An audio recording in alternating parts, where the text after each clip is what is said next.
Olá, meus 1.380 inscritos, tudo bem com vocês?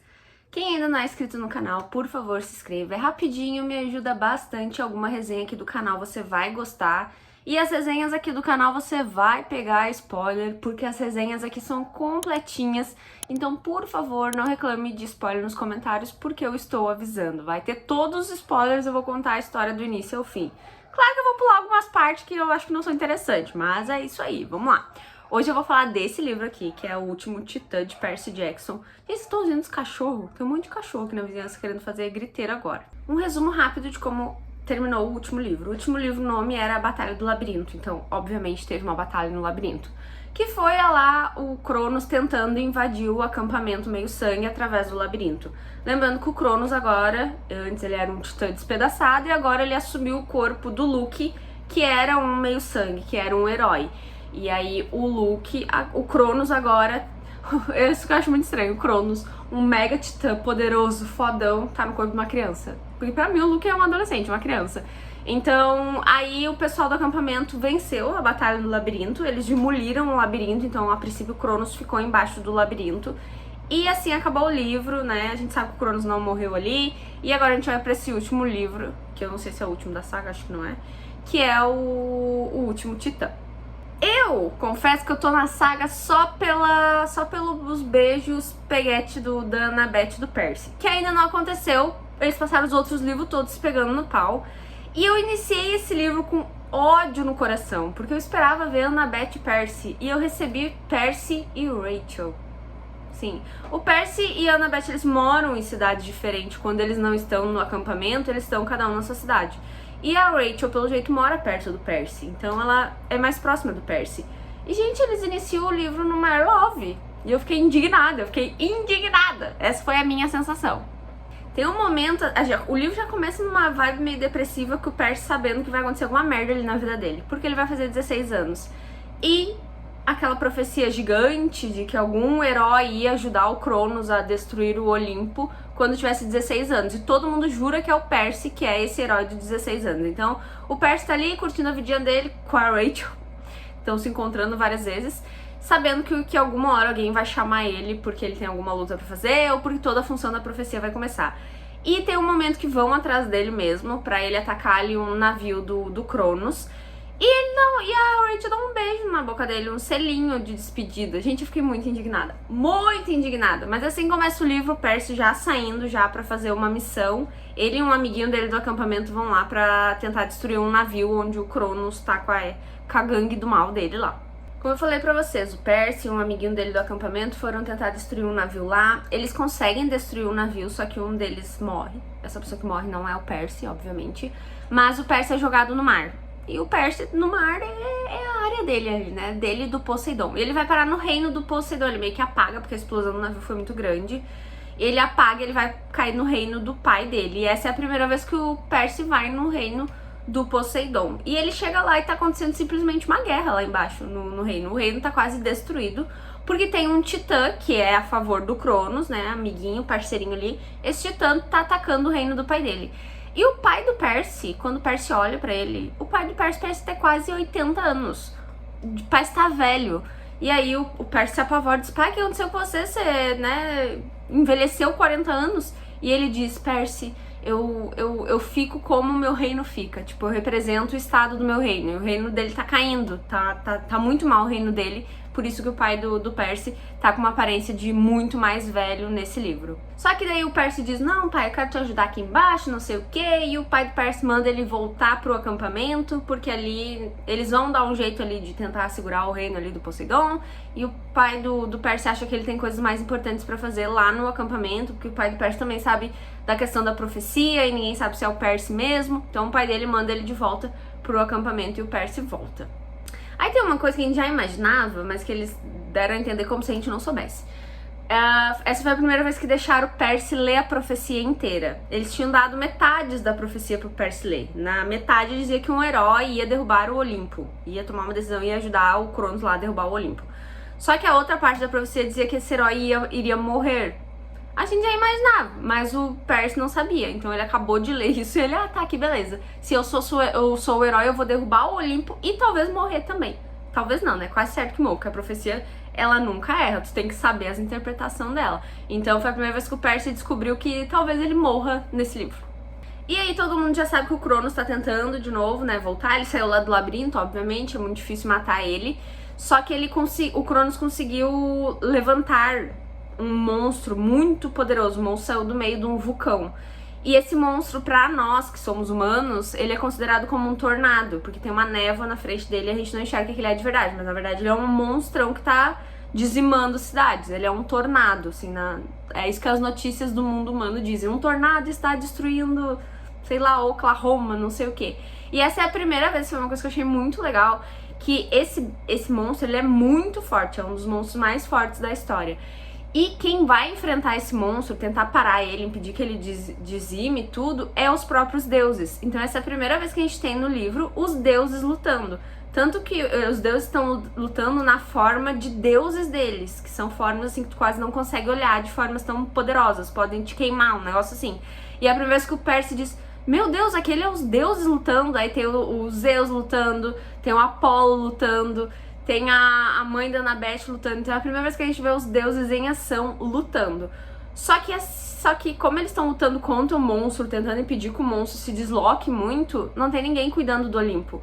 Porque eles realmente estão todos os deuses lá. E aí pra quem sobra cuidar o Olimpo? Os meio sangue, né? Os heróis, os filhos bastardos dos deuses, vamos dizer assim. Então os deuses estão todos eles, o Poseidon é o único que tá lutando lá na água, no reino dele, e os outros deuses estão lutando contra esse monstro. E eu preciso dizer que os deuses estão perdendo pra esse monstro. Esse monstro tá destruindo tudo no que ele passa, e uma hora ele vai chegar no Olimpo. E enquanto isso, o Olimpo está completamente sozinho, não tem ninguém, e os heróis, que são os meio-sangues, estão se preparando para ir pra lá pra tentar proteger o Olimpo, sem ainda saber se o Percy é a pessoa que vai destruir o Olimpo.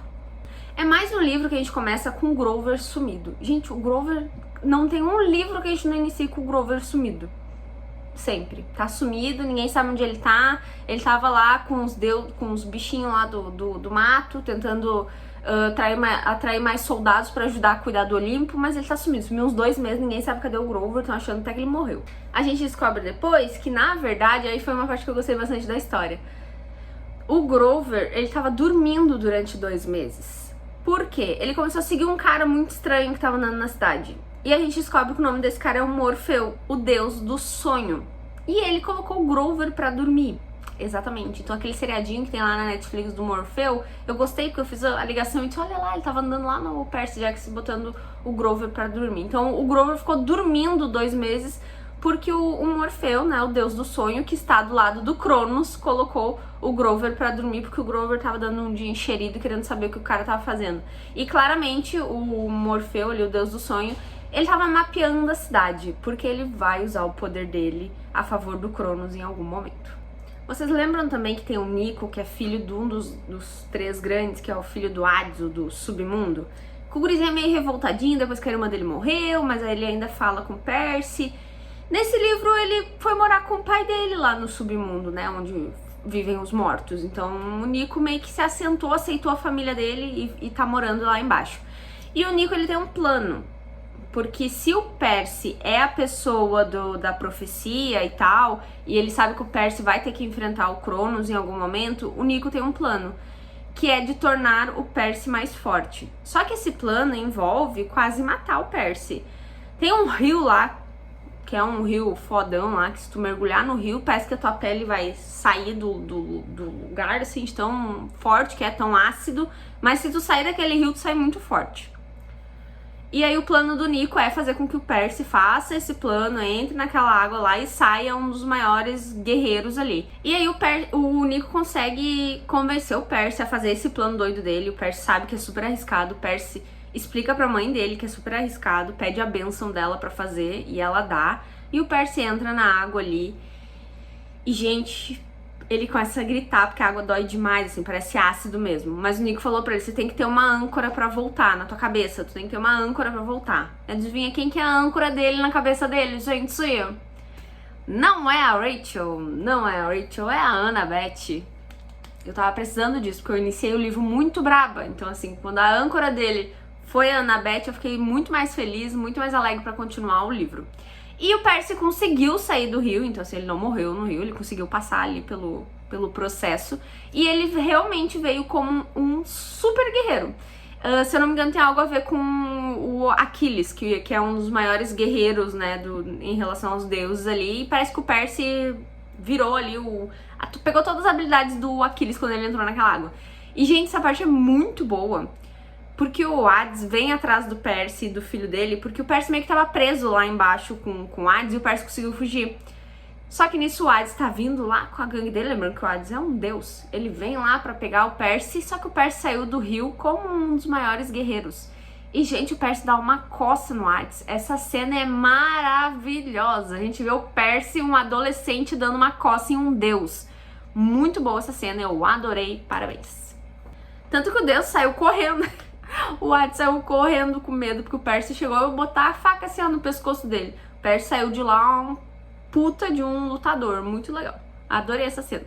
Aí chega um momento que eles, né, viram que os deuses estão tentando impedir aquele monstrão, né, de destruir tudo, e o Olimpo tá sozinho. Então os heróis, os meio-sangue, vão realmente pro Olimpo, que fica em Manhattan, se eu não me engano. E quando eles chegam lá, a cidade toda está dormindo. As pessoas estão dormindo dentro dos carros, as pessoas estão dormindo nas calçadas. Por quê? Porque o Morfeu usou o poder dele e fez a cidade toda dormir para que o Cronos possa ter ali o seu momento de ir até o Olimpo sem ter um monte de humano pentelhando ele. Então ali os heróis viram, né, que realmente vai acontecer algo ali no Olimpo e eles precisam proteger o Olimpo porque os deuses não estão ali e o Cronos tá vindo. Aí tem uma coisa que eu já fiquei tipo, ixi. Lembra que eu falei pra vocês em um vídeo lá que eu achava que a Thalia era a herói da profecia, que ela iria morrer, que ela iria tentar destruir o Olimpo? Beleza. Ela não completou 16 anos porque ela virou das caçadoras e as caçadoras são imortais. Então ela tinha 15 anos, ela parou de fazer aniversário. E aí eu disse, tá, então não vai ser a Thalia, mas eu passei grande parte do livro ali da Thalia imaginando que seria ela. E, gente, nesse livro a Thalia volta. Ela volta pra ajudar eles a defender o Olimpo. Ali as caçadoras voltam. E eu fiquei pensando, puta merda, vai ver, não deu certo a magia ali de tornar a Thalia imortal, dela parar de fazer aniversário, vai ver ela, vai ser a pessoa. Ela é o herói que vai morrer, não é o Percy. E assim, tipo, o livro me enganou várias vezes, mas quando eu vi a Thalia, eu até grifei assim no Kindle. Ixi, vai dar ruim, porque pra mim era a Thalia a pessoa, né, o herói da profecia. Aí tem um momento que aparecem os monstros do Cronos e o Cronos pra lutar contra os heróis. Só que a gente tá falando de uma guerra de 300 monstros pra 40 heróis. Então assim, eles estão um número muito pequeno pra lutar, mas eles vão tentar. E aí, lembrando que o Percy tá praticamente invencível na luta, porque ele passou por todo aquele processo, então ele realmente é um lutador assim magnífico, ele tá matando uns 15 ao mesmo tempo, e a Annabeth tá ajudando ele, só que a Annabeth se fere, e se fere feio, ela toma uma facada, se não me engano, em algum lugar do braço, e é preciso tirar a Annabeth dali porque ela se machucou bem feio. E ainda tem o Cronos e o Percy lutando, então assim, é a primeira vez que eles se enfrentam assim, de embate real, e o Percy não tá perdendo, porque o Percy virou ali um baita de um lutador, então nesse livro a gente tem ali um embate bem forte e bem íntimo entre o Cronos e o Percy. Tem toda uma função de voltar no passado do Luke e entender por que o Luke foi pro lado do mal, por que o Luke foi tão pro lado do mal ao ponto do Cronos conseguir usar o corpo dele, ao ponto de basicamente o Luke morrer pro Cronos usar o corpo dele. Então tem toda uma história da mãe dele, toda uma história do pai dele, lembrando que o pai dele é um dos deuses, né? E o Luke sempre foi muito revoltado que os deuses não dão atenção pros meio-sangue, pros filhos. Por isso que ele foi pro lado do Cronos, né, bem revoltadão. Mas a gente descobre nesse livro que, na verdade, o pai do Luke, o deus lá, que é o Hermes, acho que é o nome dele, ele sempre soube o que o Luke se tornaria. Ele sempre soube que o Luke se tornaria do mal. E eles não fizeram nada pra impedir isso. Então o Percy fica bem puto nesse livro de descobrir tudo isso, de que todo mundo sempre soube que o Luke ia se tornar e nunca tentou ajudar o Luke pra que ele não fosse pro lado do mal e não chegasse no ponto que chegou hoje, né? O Cronos virar o Luke, basicamente, né? Eles são uma pessoa só. Então foi uma reviravolta ali bem grande, assim, uma parte que eu não vou entrar em detalhes, mas é interessante na história. Eu já não gostava dos Zeus, tá? Nesse livro mostrou que o Zeus é mais pau no cu ainda. Vocês viram agora que saiu a notícia que o ator que interpretou, eu acho, né, que já deve ter acabado a primeira temporada das gravações, que interpretou o Zeus, faleceu, foi encontrado morto dentro de casa. Chateado. E eu fazendo esse vídeo hoje, mas não tinha o que fazer, tinha que fazer. Bem triste a situação. Eu não sei se vão mudar ou se vão seguir a primeira temporada toda com ele, depois mudar o ator, mas, né, complicado. Mas, voltando, nesse livro mostra como o Zeus é podre. O Zeus, por ele mata todo mundo, ele tá nem aí. O Hades só é revoltado com os outros deuses porque o Zeus fez panaquice com ele, matou a mulher que ele gostava, matou, eu acho, os filhos dele, do Hades, se não me engano, ou tentou matar os filhos do Hades. Não sei, mas o Zeus, tipo, muito cuzão, já não gostava dele antes e eu não gosto dele agora também. Também tem um outro desenvolvimento, que, né, a gente sabe que dentro do Luke está o Cronos. Só que no outro livro a gente viu que o Luke tava sem coração, que o Percy falou, e aí eu não entendi nada. O Percy viu o Luke sem coração, significa que o Luke morreu, é só a carcaça, e o Cronos assumiu a carcaça. Aí agora, nesse livro, a gente tem o Cronos tendo que lutar contra o Luke dentro do corpo, dando a entender que a alma do Luke ainda está ali e a alma do Luke está lutando contra o Cronos. E eu fiquei tipo, pra mim não faz muito sentido, mas foi isso que aconteceu. Tipo, dá a entender que o Cronos tá tendo que lutar contra o Luke ali dentro, porque o Luke ainda tá ali e o Luke é do bem ainda. Então, tipo, o Luke não quer deixar o Cronos assumir tudo, mas pra mim o Luke já tava morto há muito tempo. Então, um auê do caramba. Tem um momento que eu falei pra vocês que lá no início, né, teve a Rachel e o Percy precisou viajar, depois a Rachel foi tirar férias com a família dela, e ela tem umas visões, lembrando que a Rachel, ela vê através da névoa, coisa que não é muito comum entre os humanos, então sempre fica aquela dúvida, o que a Rachel é de verdade? E aí ela tem muitas visões, e ela teve uma visão enquanto ela tava lá na praia com os pais dela, que ela precisava voltar pra Manhattan, porque tava acontecendo alguma coisa com o Percy, e tava mesmo, né, tá acontecendo uma luta ali gigante no Olimpo, então ela volta de helicóptero, porque ela é rica, milionária, pra falar com o Percy. Ela recebeu meio que uma visão que dizia que você não é o herói, que já dá na cara que o Percy não é o herói da profecia, e ela precisava falar isso pro Percy, então ela vem de helicóptero. Só que todo mundo tá dormindo naquela cidade, tem uma magia ali, e o motorista do helicóptero começa a dormir. E o helicóptero começa a cair. E o Percy vê de longe, a Rachel vai cair o helicóptero que ela tá, vai cair o helicóptero. Eles conseguem subir no helicóptero pra tentar salvar ela. E quem assume o volante do helicóptero é simplesmente a Annabeth. Sim, a gente tem a Annabeth, uma adolescente dirigindo um helicóptero, e ela consegue estacionar o bichinho. Então assim, parabéns, Annabeth. Tem um momento que o Percy se liga que os outros deuses só vão conseguir destruir aquele monstrão lá se o Poseidon abandonar o reino dele lá embaixo, o reino dele que tá sendo atacado, pra ele vir ajudar os outros deuses. E o Percy pede isso pro pai dele, e o pai dele fica, o quê? Você acha que vai abandonar o meu reino? Vão destruir o meu reino? Como é que eu vou ir pra superfície pra ajudar a matar outro monstro?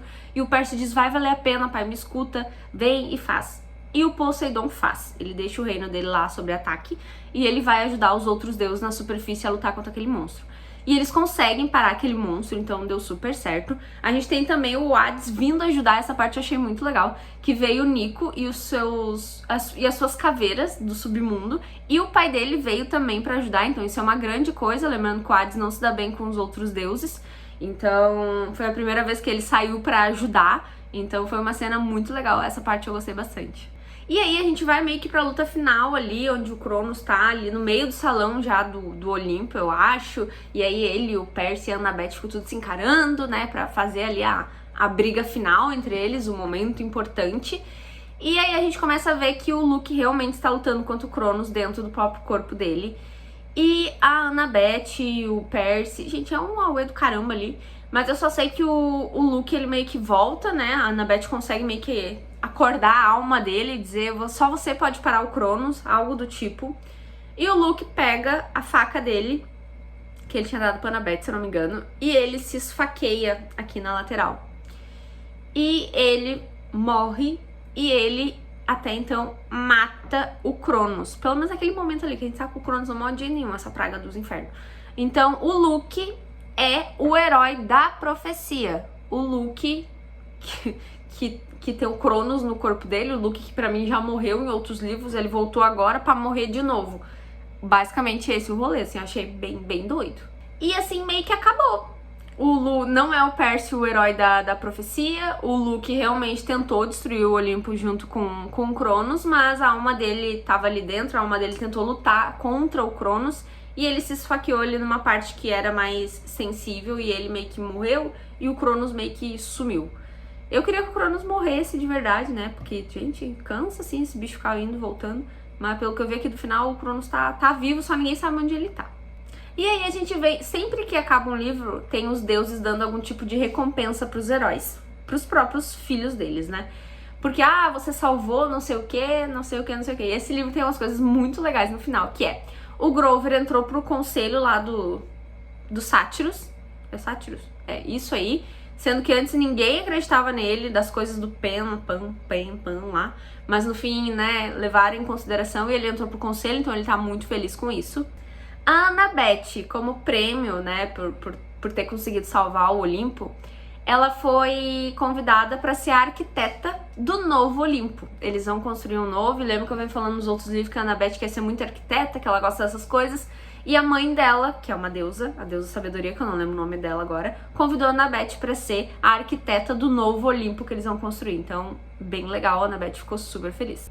E aí agora a gente vem pro presente mais legal. O Percy, né, foi o fodão da história toda ali, ele virou um super lutador, ele salvou todo mundo, ao do caramba. E aí, pra isso, os deuses vão dar o presente supremo, que se chama o presente dos deuses. Que tu já, só por esse nome, presente dos deuses, tu já sabe que vai ser algo muito fodástico. E a gente descobre que é o poder da imortalidade. Os deuses entraram em um consenso e eles querem dar pro Percy um presente dos deuses, que é a imortalidade. E aí o que acontece? O Percy recusa a imortalidade. Exato, eu queria dar um tapa no Percy. Assim, eu acho que ele recusou a imortalidade porque a Annabeth não é imortal, o Grover não sei se é imortal ou não, mas eu acho que ele pensou um pouco nesse lado e ele recusou a imortalidade. Mas ele pediu outra coisa que eu achei bem legal, mas eu não trocaria... Ai, eu sou egoísta, gente. Eu não trocaria a imortalidade pelo que o Percy pediu no lugar. Ele pediu para que todos os filhos dos semideuses... Não, ele pediu para que todos os filhos dos deuses, até os semideuses, né, que ele é um semideus também, que todos eles tenham um chalé no acampamento, porque hoje lá no acampamento tem chalé de poucos deuses, vários deuses não têm chalé, e ele pediu para que todos os filhos, os meios-sangues que hoje existem no mundo, porque os deuses pelo jeito saem trepando por aí e não assumem os filhos deles, ele pediu para que eles assumam os filhos deles. Porque eles deixam os filhos soltos por aí no mundo, e lembrando que os filhos dos deuses, eles têm um cheiro muito forte, os monstros estão sempre caçando eles no mundo.